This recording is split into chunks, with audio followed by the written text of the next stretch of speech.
Bienvenue à tous et à toutes à cette émission Ça fait débat. Agression rwandaise, faudra-t-il dialoguer, oui ou non?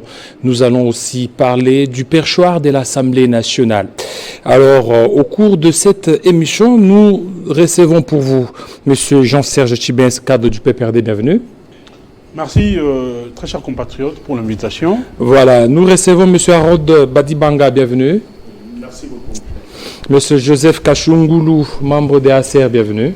Merci Jean-David, je suis porte-parole de l'Action commune pour la République ACR en sigle. Voilà, ACR en sigle. Merci pour cette précision. Nous commençons déjà notre débat, l'agression rwandaise. Vous le savez tous très bien, hier, le coordonnateur de l'AFC a organisé certainement un grand meeting au cours duquel on a vu certains cadres du PPRD ou anciens cadres du PPRD, et cela a créé une grosse polémique sur la toile, jusqu'à demander à ce que le PPRD puisse se décider ou puisse se déclarer. Nous allons essayer d'analyser ces thématiques avec M.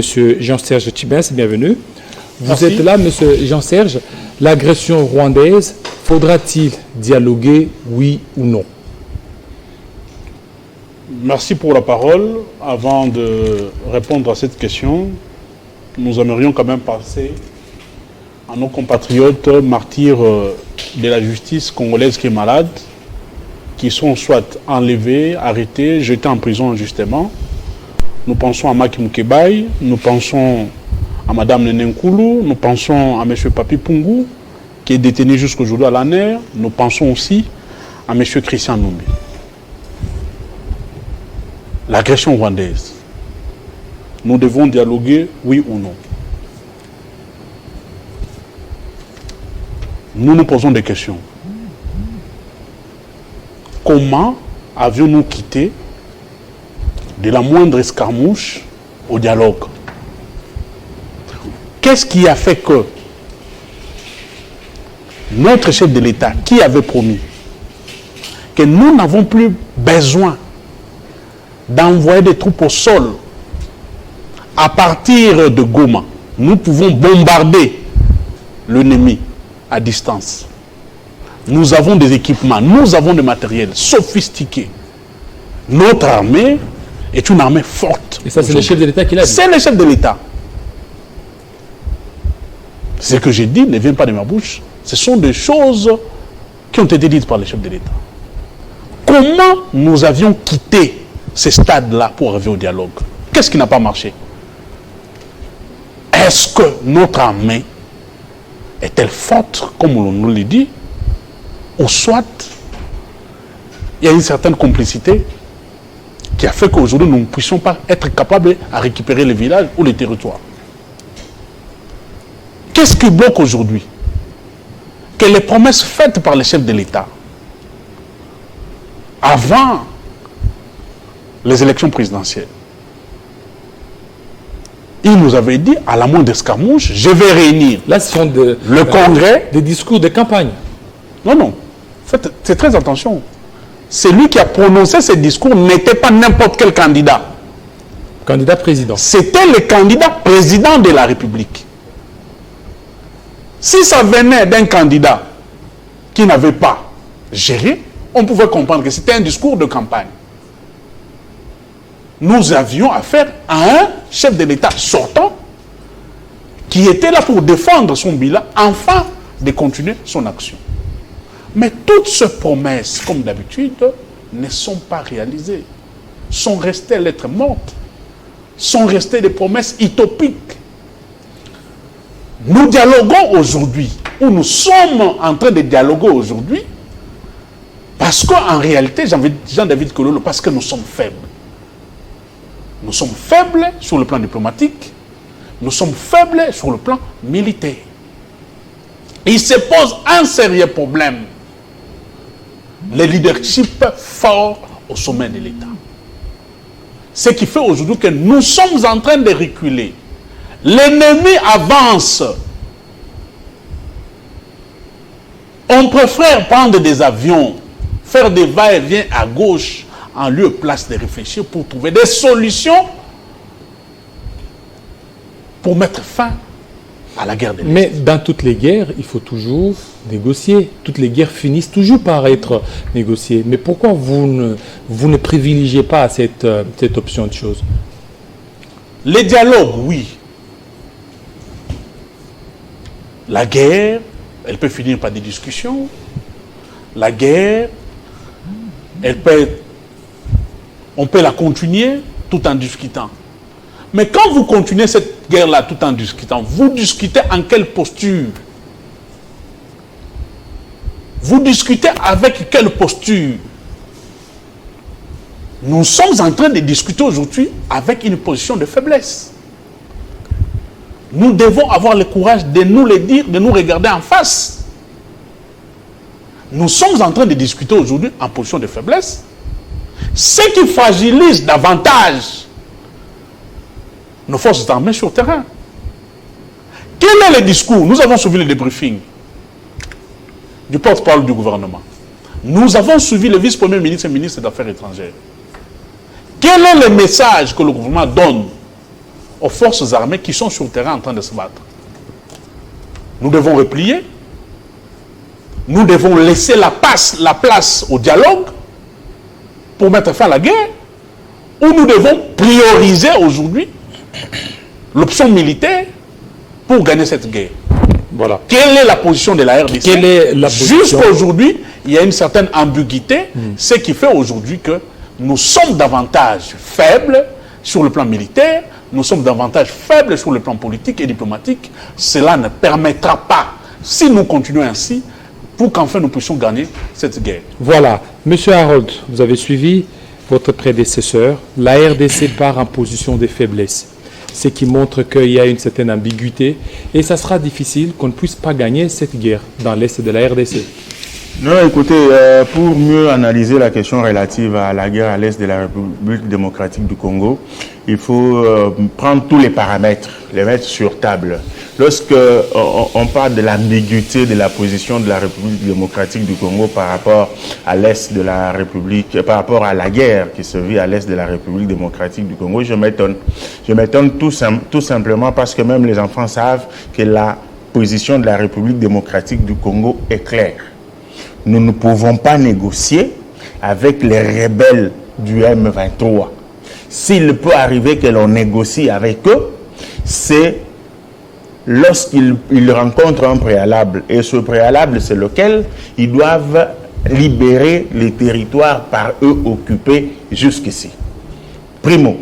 Secondo, la position de la République démocratique du Congo, c'est dont j'ai parlé en premier lieu, est sorti de la bouche de son Excellence, Monsieur le Président de la République. Ce que je dis maintenant est sorti encore de la bouche de son Excellence, Monsieur le Président de la République, qui a dit il préfère négocier directement avec Kagame, avec le Rwanda, parce que c'est lui l'agresseur de la République démocratique du Congo. C'est un secret des polichinelles, le M23, CNDP, RCD, c'était toujours des groupes créés par Kagame et Yoweri Kaguta Museveni. À se demander c'est quoi la position de la République démocratique du Congo, c'est étonnant, on le sait mais on refuse de le dire. Ça c'est de un. De deux, j'aime bien qu'on nous fasse un chapelet de bonnes intentions, de récital. L'armée n'est pas forte, voilà, il y a la complicité, mais nous l'avons dit et nous le redisons. Nous sommes des civils, mon cher frère. Si l'État nous disait combien de coups a-t-il déjoué en une nuit, peut-être que nous n'aurons plus le courage de sortir. Il y a des secrets que l'on ne met pas à la consommation du commun de mortels. Notre armée est forte tout simplement parce que si nos agresseurs étaient forts, que l'on pense de nous le faire croire sur ce plateau de télévision, la ville de Goma serait tombée il y a longtemps. Les avancées seraient, on nous l'a promis, ces avancées se seraient faites jusqu'à Kinshasa. Dès lors que non seulement on bloque les avancées, mais on contre-attaque, on est en train de les repousser. Mais dois-je ici de rappeler qu'il n'y a pas 48 heures, les forces rebelles ont vu la grande partie de leurs éléments se rendre au FARDC. C'est un secret de polichinelle. Ça veut dire qu'au regard de ces éléments sur le terrain, Donc, il ne faut pas qu'on en arrive à conclure que nous avons une armée faible qui ne fait rien sur le terrain. Parce que tous nous avons accès à ces informations, du moins consommables par rapport à ce qui se passe sur le terrain. mais les escarmouches, il y en a autant. Mais pourquoi on n'a pas su réagir par rapport à l'intensité des attaques menées par le Rwanda sur le sol congolais? Non, écoutez, les escarmouches, il y en a. N'a-t-on pas réagi? On a réagi parce que vous avez vu combien se sont rendus, combien on arrête, combien.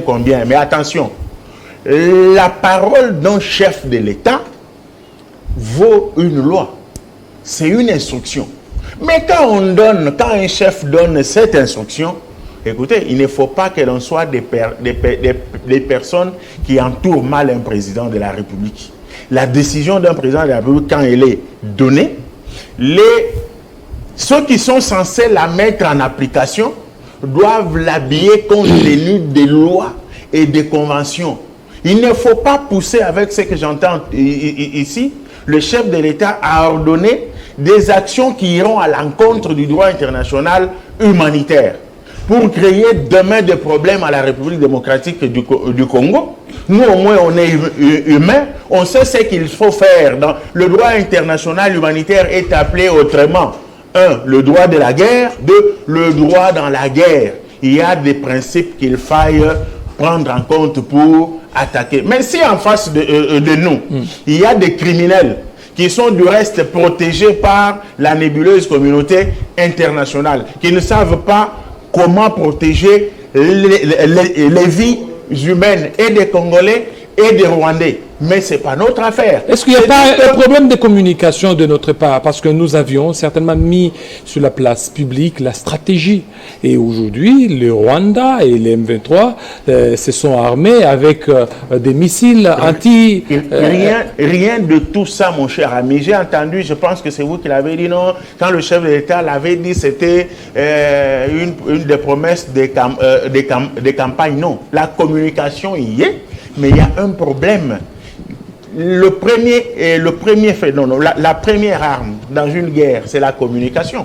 La communication faite à l'époque par le président de la République était une arme communicationnelle de dissuasion, et c'est normal qu'elle soit faite. Mais ne nous poussez pas en tant que pays, en tant qu'armée, de faire des choses qui marchent sur le droit de la guerre. Et ça, je ne veux pas que l'on dise, comme il avait dit à une simple escarmouche, il faut que l'on commette des crimes de guerre, des crimes contre l'humanité, le crime d'agression, le crime de génocide pour être justiciable de la Cour pénale internationale demain. Non, on ne doit pas pousser le pays à ça. Mais négocier en position de faiblesse, je dis non. Lorsqu'on est en guerre, on ne peut pas exclure l'un des moyens. Autant on est sur terrain en train de se battre, autant on peut dialoguer. Et jusque-là, les éléments sur terrain nous prouvent que nous y allons en position de force. Je ne dois pas dire les mêmes choses, il y en a qui se sont rendus. Et la guerre se fait de la plus belle manière. Ceux qui sont complices sont découverts, il y en a qui sont arrêtés, il y en a qui sont rappelés à Kinshasa. Ça veut dire que dialoguer, oui, parce qu'en philosophie du langage, on dit que le dialogue est un agent pacificateur des conflits interhumains. Mais on dialogue pourquoi? Pas pour tomber dans la compromission, mais pour tomber dans le compromis. Le compromis ici, et nous le disons, nous le dirons toujours, nous n'y allons pas pour tomber dans le piège d'antan, c'est-à-dire le ratissage, je ne sais pas moi comment on a appelé tout ça, prendre les chefs rebelles qui se sont nommés généraux eux-mêmes à l'époque dans leurs groupes armés, les nommer généraux dans nos forces armées et les nommer dans les services de renseignement, et ça possibilise l'infiltration. Ici, le président de la République est clair. Nous ne pouvons pas dialoguer avec ces gens parce que c'est à l'issue du dialogue qu'il y a la mise ensemble de tous ces groupes armés pour les intégrer dans nos forces armées, les intégrer dans le gouvernement. C'est comme si c'est une prime de guerre qu'on leur donne. Voilà. Tout le monde sait que ce sont des troupes des Rwandais, ce sont des troupes des Ougandais. Mais comme ces gens prétendent être des Congolais, après la guerre, après le dialogue, on peut vous accepter chez nous, mais pour revenir à la vie normale, mais pas pour devenir des militaires ou des policiers pour nous infiltrer comme par le passé. Monsieur Joseph Kajungulu, dialoguer, n'est-ce pas, légitimer les combats de Corneille Nangaa, légitimer le combat du M23, considéré comme un mouvement terroriste en République démocratique du Congo? Jean-David, il ne faudrait pas dissocier Nangaa et M23. C'est la même équipe, c'est une, je peux dire, une même équipe d'aventuriers de longue date qui ont voulu chaque fois que le Congo relève la tête, essayer d'emmener les bêtises pour nous rabaisser. Je voudrais ramasser rapidement Jean-Serge Thiban et je me rends compte que quand il s'exprime, vous sentez qu'on a affaire à un... je peux dire, un supplétif du M23 sur ce plateau. Alors, je ne vous permets pas. Il faut voir quand la personne s'exprime. Retirez ça. Retirez ça. Je ne vous permets pas. Retirez. Si vous ne retirez pas, je prends le document, je partage. Il doit apprendre à respecter les gens. Monsieur Joseph. Vous retirez ça. Je ne vous permets pas, monsieur. Je ne sais pas. Monsieur Joseph. Monsieur Joseph veut retirer. Il faut suivre mon français. Vous devez retirer ça. Je ne retire pas. S'il vous plaît. Monsieur. Non. Monsieur Serge. L'adhésion à l'AFDC est individuel. Monsieur Jean-Serge. Vous m'avez dit signer un document de l'AFDC. Monsieur Jean-Serge. Monsieur Jean-Serge. Faites attention. Monsieur Joseph, veuillez retirer, parce que lui, tel qu'il est là, il ne se reconnaît pas. Et lorsqu'il ne se reconnaît pas, veuillez retirer. Est-ce que, Jean-David, je ne sais pas si vous avez suivi mon français, j'ai dit, c'est comme si je suis en face d'un supplétif. Alors lui, il je n'ai pas dit que je suis vous retirez ça. Je ne retire pas. S'il vous plaît, Monsieur Joseph Kajungulu. Joseph Kajungulu. Je recommence alors mon propos. Allez-y. Je recommence mon propos. Lui, il ne veut pas que... Je considère comme si je ne veux pas parler, je recommence mon propos. Allez-y. Je dis ceci. Nous sommes en train de parler de la République. Jean-David, on ne joue pas avec la République. Il n'y a pas longtemps, vous aviez vu les cadres du PPRD dans des réseaux sociaux à côté de Corneille Nangaa. Est-ce qu'on peut nous dire, ces gens-là, quand ils sont partis, ils avaient quelle qualité au sein du PPRD? Ce sont des cadres du PPRD. Et s'il est lieu de démontrer, j'ai entendu ici quelqu'un dire, ça frise la faiblesse de notre armée et la diplomatie. Ça, c'est exagéré dans le langage. Parce que ce que je sais, le président de la République, il s'est donné, il a sillonné ce monde pour retourner la République démocratique du Congo dans les concerts des nations. Là où nous n'étions plus considérés comme un pays. Et là on parlait du Congo, c'était le Rwanda qui représentait la République. Et aujourd'hui, ce sont les Congolais qui descendent, qui montent avec les avions, avec tous les risques pour défendre la République. Et s'il faut discuter, je l'ai toujours dit, ce que vous appelez abusivement la communauté internationale, moi je la qualifie de la société internationale. Parce que dans la communauté plutôt, il y a le rapport de fraternité.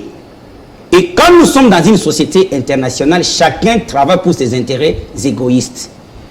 Ici, il y a les gens qui allèguent les choses. Nous sommes en face d'une situation qui a été créée par les anciens dirigeants de ces pays. Lorsque vous vous permettez de signer les accords qui accordent le Rwanda, ses services de sécurité, d'inspecter nos 9 frontières nuitamment, vous attendez à quel résultat? Vous signez les accords. Est-ce que vous avez des preuves de tout ça? Je cite la source. Ce sont des rumeurs des réseaux sociaux. Jean-David, nous citons la source. Le professeur Kalele, il a animé la conférence. À l'époque, nous fûmes dans l'opposition, nous étions dans la salle, on nous a distribué les documents. Ça existe. Et il y a même un ancien président nigérian, Obasanjo, qui a posé la question à Chimamanda Ngozi. Vous acceptez de signer ce genre d'accord? Il dit oui. Et Obasanjo lui dira, votre pays aura des problèmes. Nous en avons aujourd'hui. Et lorsque vous avez 10 fils de ces pays, congolais de souche, qui se battent pour défendre la nation et qui pointent même l'ennemi, je vous donne un fait. Nous sommes à l'époque où Kabila Joseph est président de la République. Une manifestation organisée par les amis du PPRD qui sont en train de rejoindre les M23 aujourd'hui à la FIKIM. Mais c'est pas tous, hein. Écoute, pas tous. Ils se sont à la déjà FIKIM, désolidarisés. c'est lui qui fit à l'époque DG, c'était Kolomoni. On a cité seulement le nom du Rwanda dans cette manifestation. Kolomoni était suspendu de la RTNC comme DG jusqu'au jour d'aujourd'hui. Et allez-y comprendre quelque chose. Voilà, si nous voulons discuter, on doit discuter qu'avec la communauté internationale qui soutient abusivement le Rwanda. C'est connu. Tous les rapports de l'ONU et toutes les structures organisées citent le Rwanda nommément. Ne dites même pas que nous avons vu ces armes, ces missiles sur notre sol. Vous faites ça, la publicité du Rwanda abusivement et inutilement. Ici, il y a le lieu, je vous donne les faits. L'armée rwandaise est constituée à combien d'effectifs plutôt? Et la nôtre. Prenons tous les territoires occupés par les Rwandais aujourd'hui. Et quand ils occupent, ils laissent combien de militaires? Et au Rwanda, il y en a combien? Et ceux qui sont en train de progresser sont au nombre de combien? Et ceux qui sont en train d'être tués au front. Et ceux qui sont en train d'être tués au front. Cela veut dire que le Congo est seul face à cette nébuleuse communauté internationale. Ici, le lieu d'avoir une forte organisation à l'interne. Mais pourquoi on n'arrive pas? Il ne fallait pas se faire distraire par ses amis qui allèguent les choses par sentiment, qui n'ont jamais digéré du fait de ne plus être au pouvoir aujourd'hui. Et c'est le pouvoir pour le pouvoir, et ne pas le pouvoir pour défendre la nation et servir la population. Qu'est-ce qu'il faut faire, Jean-Marie? À l'interne, nous sommes en train de constituer les institutions. Qui place à tel ministère? Et comment réduire la taille gouvernementale afin de bénéficier beaucoup d'argent pour financer l'armée, nos services de sécurité et réorganiser les choses. Lorsque on arrive au pouvoir, on trouve une armée totalement infiltrée. Totalement infiltrée, avec les systèmes de brassage, mixage. On commence à nettoyer. Vous pouvez vous rendre compte, quelqu'un, il est colonel chez nous, il arrive au front, il traverse pour renforcer les camps de l'ennemi. Est-ce que celui-là, c'est un militaire? L'armée est devenue forte aujourd'hui parce qu'il y a la loi de la proclamation militaire qui a donné beaucoup de moyens à notre armée. Et c'est ce que nous demandons au nouveau ministre de la Défense, celui du budget et celui des Finances, d'appliquer tous les ateliers qui ont été liés au niveau du ministère de la Défense, afin que même le militaire, qu'il ait les moyens qu'il faut pour défendre la nation. Voilà, pour défendre la nation. Monsieur Yvon Yanga qui nous a rejoint. Monsieur Yvon, le dialogue est-il important pendant ce temps, quand on sait que la République démocratique du Congo a parlé des escarmouches, qu'on devrait certainement attaquer même à partir de Goma et que le Rwanda allait tomber?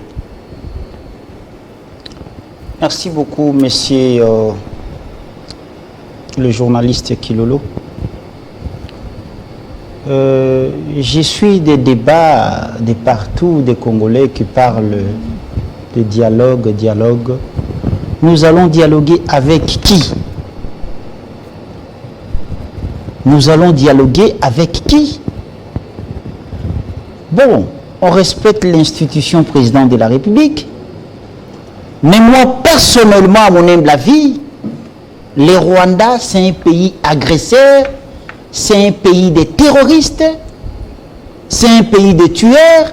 Ce n'est pas aujourd'hui qu'ils ont commencé à se comporter à cette manière. Il y a eu combien de dialogues dans ces pays avec les troupes armées? Alors il faut quoi? Il ne faut pas dialoguer? Non, écoutez. Moi, je pense que la levée du moratoire sur la peine de mort, c'est une solution salvatrice, à mon humble avis. Donc il faut fusiller tous ces... Parce que, vous savez, monsieur le journaliste, écoute-moi. Allez-y.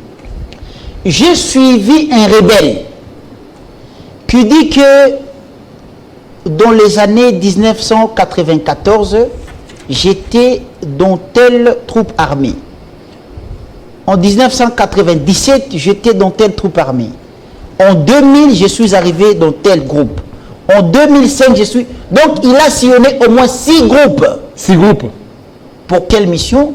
Pour égorger, pour tuer, pour terroriser, pour décapiter. Maintenant, quelqu'un qui vient pour une seule mission, de tuer, de décapiter, d'égorger l'être humain, comme moi et vous. Écoutez, monsieur Jean-Didier, je vais vous dire ceci.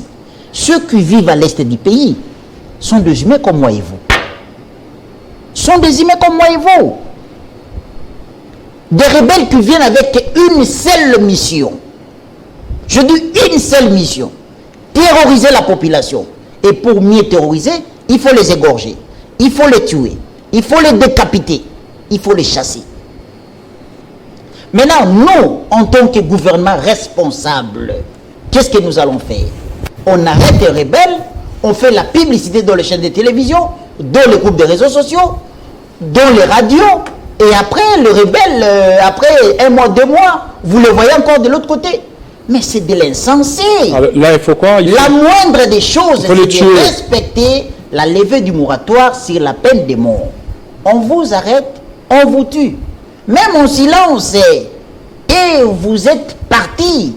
Ni ta famille, ni tes frères, ni ta femme, ni tes enfants. Ah oui, mais alors maintenant, pour le faire, il faut négocier en position de défense. Autre chose importante. Je l'ai déjà proposé dans une correspondance au chef de l'État. Je donne un exemple qui est vraiment raisonnable. Vous êtes mon frère. Vous êtes mon jeune frère. Et moi, je suis votre grand frère. Aujourd'hui, vous êtes devenu rebelle. Et moi, je suis colonel. Nous sommes de même contrée. Je sais que Jean Didier est de l'autre côté. Il est dans tel secteur, il est dans tel coin. Il va attaquer tel jour. Est-ce que vous êtes sûr que je vais prendre toutes les dispositions utiles pour vous neutraliser? Pour vous tuer, vous, mon frère? Mais ça veut dire quoi tout ça? Ça veut dire qu'il faut changer l'unité des commandements. Au niveau du front. Nous avons les Balouba. Nous avons les Bangala. Nous avons nos frères de Bakongo. Pourquoi toujours mettre les Baswahili qui restent dans cette partie du pays, dans leur contrée, pour combattre les ennemis, dès lors que ces ennemis-là sont leurs frères, sont leurs sœurs, sont leurs tantes, sont leurs fils? Vous êtes sûr que moi je suis le père à monsieur X? Monsieur X sera tué demain par une foudre de missiles, des lance-roquettes, des attaques, des drones, des hélicoptères, et je reste comme ça. Non, je vais informer à mon frère. Faites attention, déplacez-vous. On vient et puis on saccage l'endroit. C'est comme si nous venons de faire quelque chose, or rien n'a été. Donc, on doit changer l'unité des commandements. Parce qu'il y a trop de traîtres. Autre chose importante. La levée du moratoire sur la peine de mort doit être une réalité. Ça ne doit pas être quelque chose qu'on doit inventer, qu'on va commencer à chanter. Nous implorons le chef de l'État comme commandant suprême. Une fois qu'on arrête un rebelle, il faut le faire disparaître.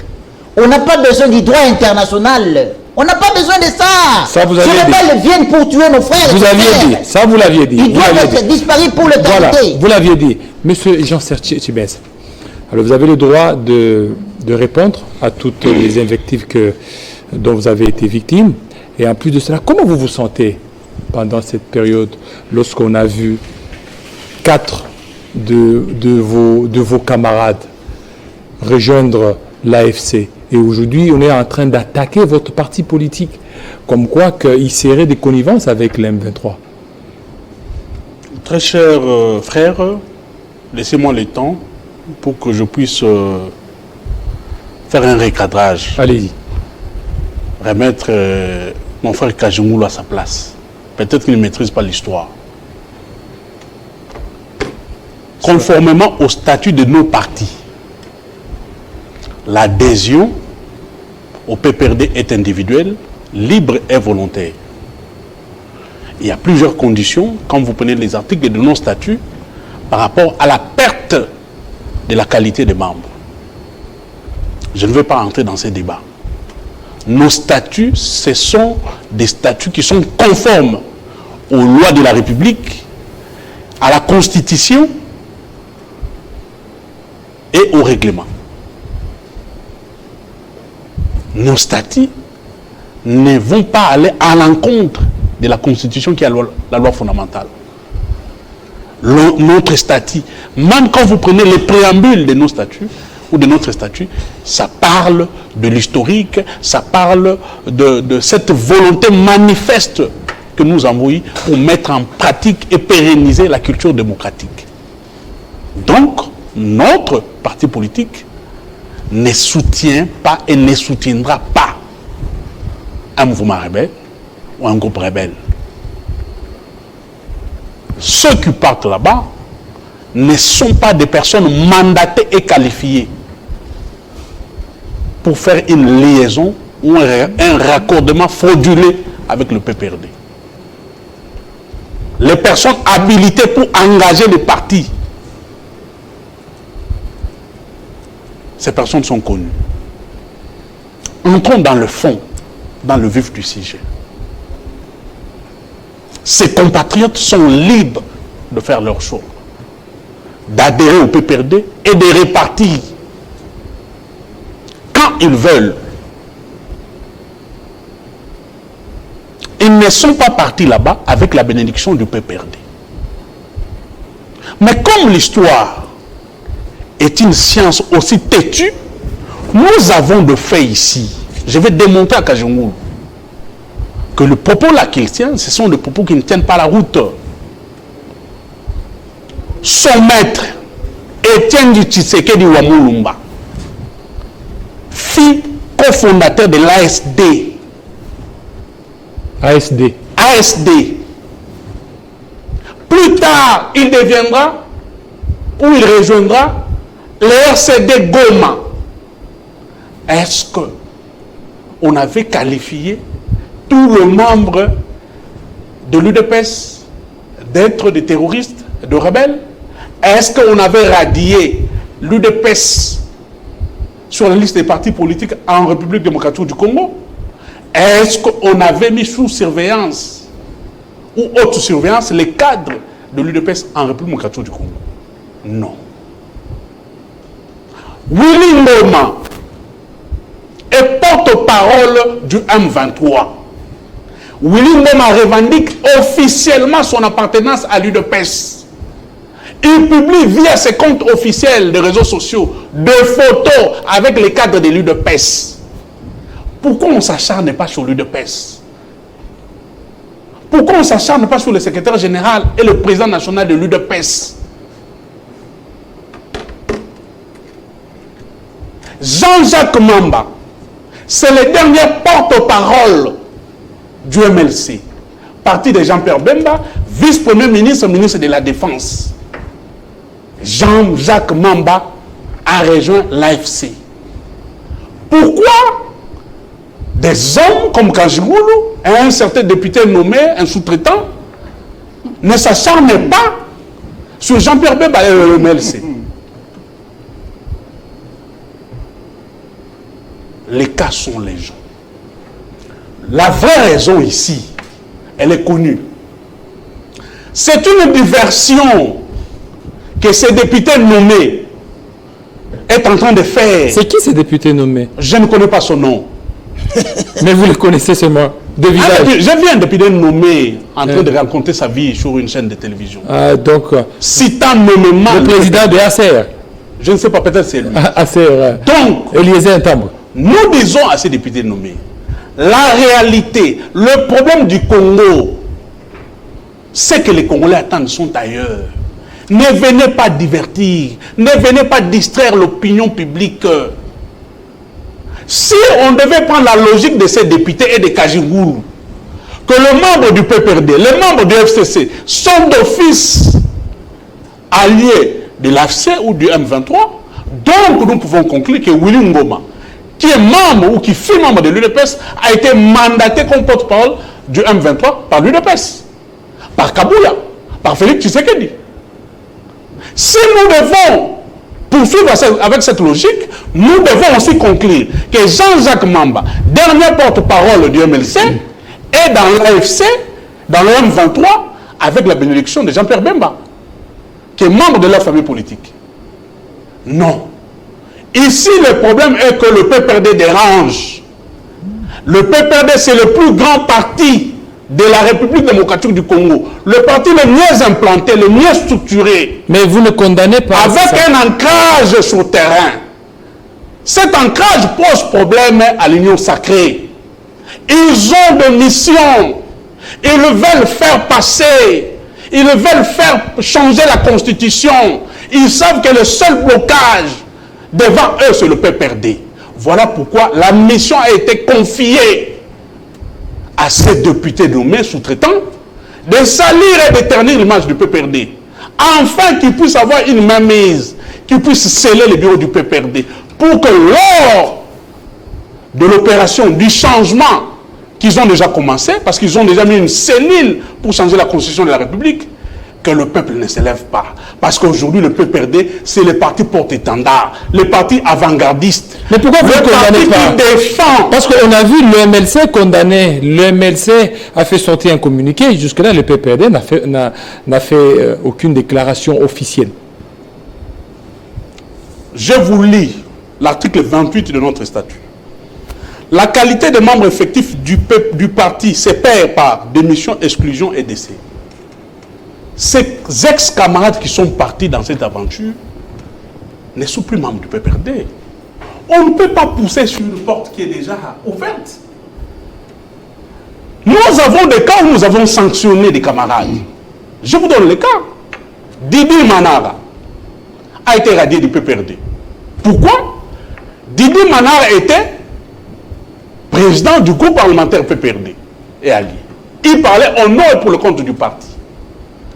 Au moment où nous avons appris que Didi Manara, parlant au nom pour le compte du parti, était en train de faire des démarches pour occuper un poste au nom du parti, sans autorisation du parti, le parti a siégé et Didi Manara a été radié. Pourquoi nous devons faire un communiqué sur des personnes qui sont déjà parties, sur des personnes qui sont déjà parties dans un mouvement qui est à l'encontre de nos statuts, oui, qui est à l'encontre de notre règlement. Je pense que le temps qu'on vous a parti pour sur ces chapitres, oui, nous disons que c'est un faux débat, que les gens ne s'agitent pas. Mais pour clôturer mon propos par rapport à cette intervention, je vais dire à mon frère Harold, qui dit que aujourd'hui, il y a plusieurs paramètres qu'il faut prendre en compte quand il faut réagir, quand il faut attaquer, notamment le droit international humanitaire qu'il faut respecter. Mais je me pose la question, quand les chefs de l'État déclaraient de la moindre escamouche, nous allons attaquer, ils n'avaient pas pris la mesure de respect du droit international humanitaire. Voilà, merci. Kajimoulou, qui dit que les chefs de l'État avaient trouvé une armée infiltrée, une armée désorganisée. Mais j'ai dit à Kajimoulou, les vidéos existent. Ton chef, Félix Tshisekedi, en arrivant au sommet de l'État, avait reconnu officiellement que j'ai trouvé une armée structurée, organisée, républicaine. Merci. Une armée forte. Voilà, merci. Donc, si vous confirmez sur ces plateaux que vous avez trouvé une armée infiltrée, vous êtes à l'encontre et vous êtes en train de contredire. Merci. Monsieur Harold Badibanga, mais pourquoi cet acharnement sur le PPRD alors qu'il y a d'autres partis politiques? On a vu Jean-Jacques Mamba qui a rejoint l'AFC et tant d'autres, mais c'est seulement sur le PPRD, c'est comme un certain fixisme sous ces partis. Non, malheureusement, vous me posez la question de savoir pourquoi cet acharnement, comme si c'est moi qui m'acharne contre le PPRD. Non, ça dit que la population, le peuple congolais. Non, dans le commun des mortels, je ne suis pas porte-parole de la population. Je suis au cadre du Congrès national congolais, c'est ça mon parti. Mais écoutez, mettez-vous à la place de la population, en commençant par moi. Enlevez-moi la casquette d'avocat, analyste politique, membre d'un parti politique, tout ça. Mais en tant que monsieur Harold Badibanga, j'ai eu des amis que j'ai fréquentés. Je parle ici d'Henri Magie, je parle ici de Chisola. Brusquement, je me rends compte qu'ils sont dans la rébellion. Dois-je applaudir? Nonobstant le fait que Tchibin a raison, c'est leur droit de quitter le PPRD, d'adhérer à n'importe quel groupe qu'ils veulent. Mais moi, je ne vois pas, je ne suis pas dans cette vision simpliste et minimaliste. Je constate qu'ils ont adhéré à une rébellion pour égorger, décapiter, tuer, violer, transformer les hommes en lit de viol de leurs épouses et ventrer les femmes enceintes, sortir les fœtus et les brûler, contraindre un homme à manger la chair de sa mère, de son fils, de son épouse. Là, nous devons faire la part des choses. Du juridisme, oui, c'est leur droit de quitter. Moi, je n'épingle pas le PPRD ici. S'il y a de complicité entre le parti PPRD et les amis qui ont rejoint la rébellion, c'est à la justice de le prouver. Le contraire, c'est de la spéculation. Je ne suis pas dedans. Mais moi, je dis qu'audio ça sunt restringenda. Aux choses odieuses, l'interprétation est stricte. Là, je ne peux pas... même tel que je le dis là, je ne me l'imagine pas. Que ce soit ces amis-là qui aient rejoint la rébellion pour tomber dans les crimes odieux dont nous parlons ici. Non, je pense que ça ne ferait même pas un débat. Ça ne ferait même pas un débat. Revenir sur ça, c'est se moquer du peuple et se moquer de la République. Mais je voudrais très bien insister sur le fait que mon ami Serge Chibin me comprend parfaitement bien, mais depuis un temps, il fournit beaucoup d'efforts pour ne pas me comprendre ou de sortir de sa tête ce qui est limpide. La diplomatie RD congolaise agit et de manière forte. Pourquoi? Parce que aujourd'hui, au-delà des spéculations, qui est le vrai agresseur de la République démocratique du Congo? On citait le CNDP, le M23, du Tohubohu. Aujourd'hui, tout le monde sait que c'est Kagame Batouare et le Rwanda. Du haut de la chaire des Nations Unies, Tshisekedi Tshilombo l'a dit, et les experts des Nations Unies, se basant sur le rapport de nos experts, ils l'ont dit, ne cesse de le dire. Ça, c'est de un. De deux, depuis que la tragédie a commencé à l'est de la République démocratique du Congo, il n'y avait jamais de sanctions contre les officiels rwandais. Aujourd'hui, il y en a. C'est grâce à la diplomatie et nous sommes insatisfaits en tant qu'État par rapport à ces sanctions-là parce que nous pensons que le principal agresseur, c'est Kagame Batouare, il doit être sanctionné. Et au-delà de ça, Kagame et le Rwanda ne sont que cet arbre qui cache la forêt. Les agresseurs, c'est aussi les multinationales. Ce sont les États-Unis. Je finis par là pour dire, nous acceptons de dialoguer, il n'y a pas de honte à ça.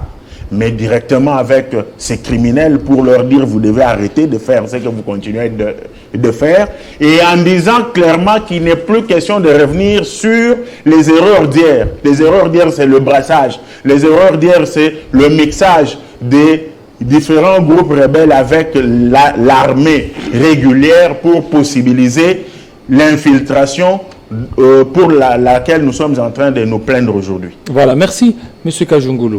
C'est votre parti politique, c'est votre président qui a alerté sur le départ d'Henri Magie vers l'AFC. C'est lui. Et du coup, on a même suivi M. Jean-Serge Chibin dire que votre autorité morale, si je peux le dire ainsi, il veut qu'on puisse enlever l'agrément au PPRD. Votre réaction? Alors, merci. Je voudrais commencer avec Arnold. Dialoguer, mais on dialogue avec qui? Parce qu'on a tant dialogué avec Paul Kagame, il n'y a pas toujours de changement. On ne peut pas dialoguer avec les M23 que nous avions déjà qualifiés comme les terroristes. Si dialogue il y a, c'est avec la communauté internationale que vous appelez, que moi je qualifie la société internationale, et M. Kagame lui-même pour mettre fin à cette histoire. Ce n'est pas ces individus-là. Mais je voudrais quand même faire la purification scientifique dans les chefs de Serge. Tchouban, lorsque nous parlons de l'AFDEL, Mouzé, quand il est arrivé dans ce pays, Mouzé a qualifié l'AFDEL comme le conglomérat des aventuriers. Et le PPRD est le petit-fils de l'AFDEL, le PPRD. Le prolongement de ce conglomérat des aventuriers. La preuve, ils sont allés occuper la résidence de la SNCC pendant 18 ans. Pas même paiement du loyer. Mais qu'est-ce que ça a à voir avec Je suis en train de venir. Allez, qu'est-ce que ça fait? Il a cité ici Willy Ngoma. Est-ce qu'il peut brandir aux Congolais même la carte de Willy Ngoma de leader PES? Et puis pour corriger l'histoire, parce qu'ici on nous suit par plusieurs personnes. Jean-Jacques Mamba, quand il adhère dans l'AF de l'autre, de Nanga, il n'était plus porte-parole du MLC. Ça doit être corrigé. Mais lorsque ces gens quittent le PPRD directement dans ces mouvements, ça frise quelque chose. Là, on laisse la latitude à la justice. Il ne fallait pas qu'il me colle les choses qui ne sont pas sorties de ma bouche. Lorsque mon président, le capable président Élisée Ntambo, alerte qu'il y a ceux qui vont sortir à travers le Congo-Brazzaville, Lubumbashi à travers Kalemi et Goma. Et Henri Magé sorti par où? Et est-ce que c'est sa responsabilité? Tu es journaliste, tu peux alerter quelque chose. Si les services ne font pas leur travail, où est le problème d'Élisée Ntambo? Et lorsqu'ils demandent, parce que vous savez, au jour d'aujourd'hui, les gens comme les Nanga, les Henri Magé, les Kissola, doivent marcher avec leur tête suspendant un jugement les condamnant même par défaut. Obligatoirement. Qu'ils sachent qu'ils sont condamnés par la République. Et lorsqu'on nous parle ici de la levée du moratoire sur la peine de mort, mais les États-Unis, qui sont la meilleure démocratie au monde, il y a la chaise électrique. Tu commets un acte avec qui touche à la sûreté de l'État, on t'emmène sur cette chaise et tu es parti. Eliezer demande tout simplement que les services fassent leur travail. Mais en réalité, est-ce que doit-on continuer à laisser le PPRD avec tous les cadres? Parce que nous apprenons qu'il y a d'autres infiltrés de ces mouvements qui sont en train d'évacuer librement ici à Kinshasa. En fait, alors il faut que voilà le service de renseignement se saisisse aussi de Élisée Ntambo. C'est pour lui donner Eliezer a double casquette. Il est président d'un parti politique qui n'est pas... Vous avez suivi leur secrétaire général permanent adjoint, Kambere, qui allègue les choses comme un petit enfant. Il dit que ses amis-là sont libres de quitter et d'adhérer dans n'importe quel mouvement. On quitte d'un mouvement politique à un autre mouvement politique. Mais lui, un secrétaire général permanent adjoint, il dit ceci, c'est de leur droit de quitter le PPRD et intégrer un mouvement rebelle. Est-ce que ces gens-là, vous ne sentez pas que ça frise du splitisme là-dedans? Ça frise. Vous savez, sur ce plateau, il y a les gens qui peuvent se jeter des fleurs. Et quand vous retournez en arrière, ils étaient ensemble. Ils sont toujours dans leur amitié là. Et nous nous sommes collés à la patrie, permettez. C'est pour le bien du pays. Aujourd'hui, on vous parle que le Congo est faible.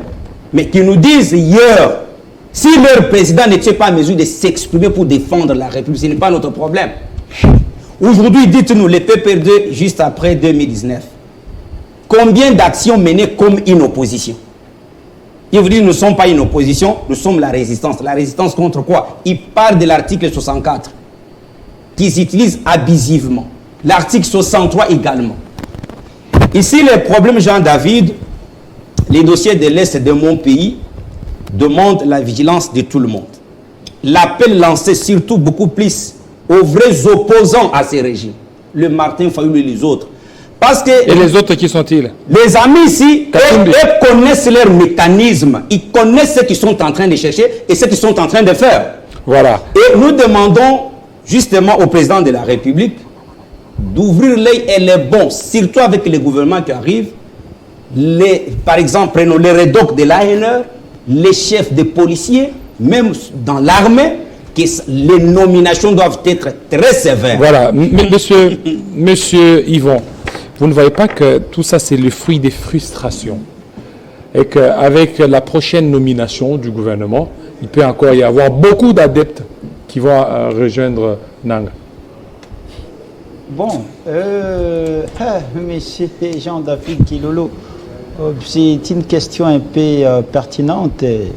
Moi, en tant que communicateur attitré de la FDC et de la FDCA, nous ne sommes pas fistrés. Peut-être dans les cas des autres, mais chez nous, on n'est pas fistrés. Nous, nous servons la République et vous êtes sans ignorer qu'en 2019, si j'ai une belle mémoire, surtout le 2 juillet, lors d'une réunion du bureau politique élargi aux sénateurs et députés nationaux, à Plaza, au premier niveau, les FCC nous a poussé à la porte. Les FCC de triste mémoire. Et nous sommes allés 2 ans au garage, mais on tenait à soutenir les chefs de l'État. Donc nous ne sommes pas là, nous ne serons pas fistrés. Oui, mais voilà pourquoi le matin, il n'y a pas de frustration. Je vous ai même parlé le matin ici, je vous ai dit que l'AFDC, c'est un parti politique. Alors maintenant, est-ce que ce n'est pas le fruit des frustrations, ceux qui rejoignent? Rejoindre le groupe rebelle, à mon humble avis, c'est un crime. Crime d'État. C'est un crime qui mérite des sanctions sévères. Parce que vous rejoignez le groupe, vous rejoignez ces groupes rebelles pour quelle finalité? Pour conscientiser la population, pour bien gérer la richesse du pays, pour protéger la population, ou une seule mission, de terroriser et tuer la population? C'est quoi un rebelle?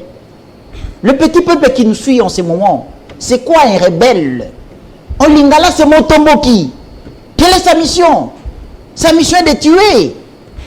Alors, comment moi, Congolais, tel que je suis ici, je fais plusieurs fois l'est du pays, dans le cadre de l'implantation de la FDC.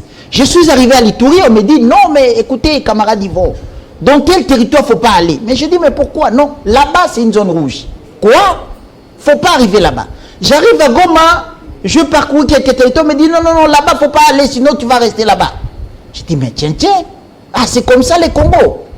Mais comment je peux être content de voir mes frères qui étaient ensemble avec nous ici à Kinshasa, qu'on défendait nos frères et sœurs Khmers dans la partie est du pays, et aujourd'hui, ils sont devenus des rebelles pour tuer la même population qu'ils protégeaient. Non, mais pas jusque-là quand même. Voilà pourquoi, à mon exposé des motifs, comme vous m'avez accordé la parole, je vous ai parlé de la levée du moratoire de la peine de mort. C'est une solution salvatrice. Voilà. Nous ne voulons pas de pendaison publique. Nous demandons aux services de sécurité. Vous arrêtez quelqu'un, il faut le tuer en silence. Un point, un trait, c'est ça la solution. Alors, on n'a pas besoin de discours. La dernière question, pour quelques minutes, j'aimerais que vous me donniez un peu, juste quelques minutes, 5, donc 1 minute par chacun. Nous allons terminer une question. Qui pour remplacer Mbosso Nkodia? Alors, je vais commencer par Jean-Serge Tibès. Vous avez juste quelques secondes et ça sera une question pour tout le monde. Je vais prendre ma minute pour répondre à ce qu'on a dit ici. Mbosso est le fruit d'une corruption. Ce sont des députés qui ont été nommés après cette forfaiture électorale. Rien de bon ne sortira à l'Union sacrée ou à l'Assemblée nationale. Mais je vais terminer cette émission pour dire à mon frère Kajungulu, je ne savais pas que le député sous-traitant nommé était son président national. Mais il faut lui dire que s'il a besoin d'un poste, qu'il ne cherche pas ses postes sur le dos du PPRD. Parce qu'il y a un député sous-traitant utilisé par l'Union sacrée qui avait endossé la responsabilité de salir l'image de Kabila et du PPRD et du FCC. Ntsinghi Pouloulou. En apportant cette loi de père et de mère, aujourd'hui, il a été jeté dans la poubelle. Il a été payé en monnaie de singe. Que les airs fassent très attention. Les allégations fallacieuses et tendacieuses qu'il est en train de tenir pour nuire à l'image du PPRD et de Kabila vont lui coûter demain. Parce que ceux qui ont servi l'Union sacrée, certains aujourd'hui sont en train de pleurer. Et pour finir, le PPRD est en train de continuer sa lutte républicaine, est en train de continuer cette résistance républicaine jusqu'au bout. Nous allons porter tête haute nos idéaux pour le combat démocratique jusqu'à la reconquête du pouvoir. Monsieur Arnaud de Vadimanga. Non, par rapport à cette question, il revient au président de la République, dans sa casquette de numéro 1 de l'Union sacrée, de décider. Mais les principes sont clairs. Le président de l'Assemblée nationale doit être issu du parti ou du regroupement majoritaire. À l'Assemblée nationale, la même chose avec le Sénat. C'est à ce titre que les années passées, on veut au même Minakou PPRD, président de l'Assemblée nationale, et au Sénat, c'était un PPRD. Mbosso ne doit pas oublier, le président Mbosso ne doit pas oublier que s'il était là, c'est par rapport au fait qu'il était président du bureau d'âge et qu'il a plu au chef de l'État de le désigner pour qu'il continue comme membre de l'Union sacrée. Mais aujourd'hui, prétendre encore à ce poste-là sans se poser la question de savoir si on a combien d'élus par rapport à d'autres qui a non. Sinon, mon parti, le CNC, revendiquerait aussi le poste du président de l'Assemblée nationale. Monsieur Kazungulo. Bon, Jean-David, nous devons pérenniser les acquis et faire la continuité au bureau de l'Assemblée nationale avec les éléments précis. Mbosso Kodia Kwanga arrivé là-bas, il y a eu le veuve des anciens députés de 1960 à 1990 payé. Et il a régularisé la situation des indemnités de sortie du bureau Caméré 18 ans après. Et une telle personne.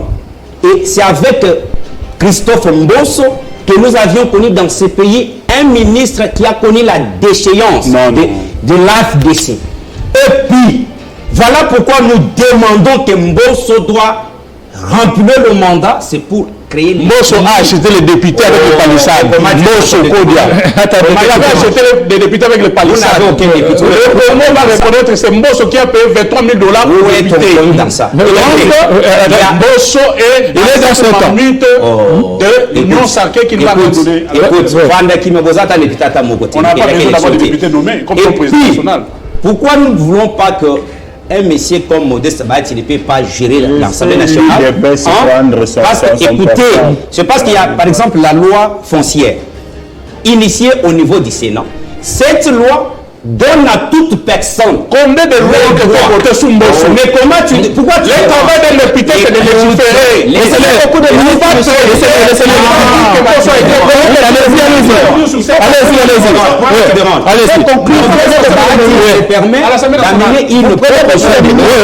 adopté au niveau du Sénat, mais bloqué par l'Assemblée nationale. Pourquoi vous dérangez, vous les PPR?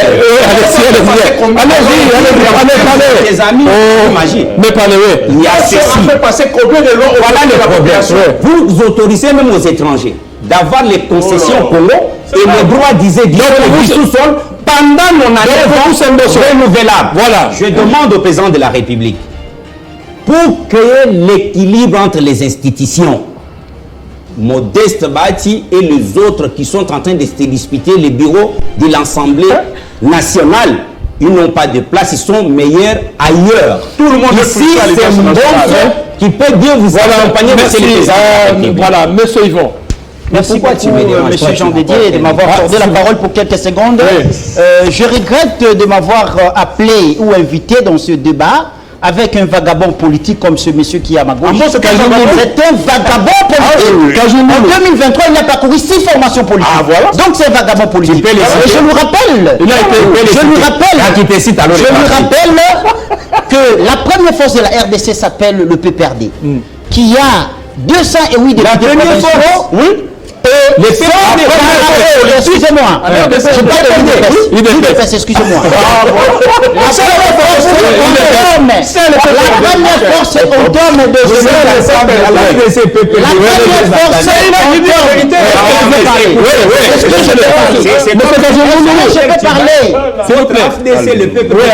la première force en termes des élus s'appelle UDPS. Des élus nommés. Il y a 200 députés provinciaux. Ça, c'est un semaine de allez-y. L'UDPS a 208 députés provinciaux et 149 députés nationaux. Au total, 357 députés élus directement par le peuple. Tandis que la deuxième force revient à la FDC, qui a 78 députés provinciaux et 30 députés nationaux. En total, 106. Mbosso dans son parti. Je dis les partis de Mbosso n'a que 2 députés provinciaux et 3 députés nationaux. J'ai la liste ici. Mbosso en total, et les termes de l'étiquette de Mbosso à 30. Monsieur le vagabond politique. Non, retirez. On utilise parce qu'on lui fait 1 300 Monsieur le vagabond politique. S'il vous plaît. Monsieur, tu peux te Merci. Vous êtes 1 300 $. Merci. Non. Ces individus qu'on est utilisés. S'il vous plaît. Pas de tels propos. S'il vous plaît. Merci. Merci beaucoup. S'il vous plaît. S'il vous plaît. Monsieur Yvon. Monsieur Rajoumou. S'il vous plaît. Pas sous ces propos. Pas des propos comme ça. Non. Merci beaucoup, fidèles téléspectateurs. Restez branchés sur Télé 50. Merci.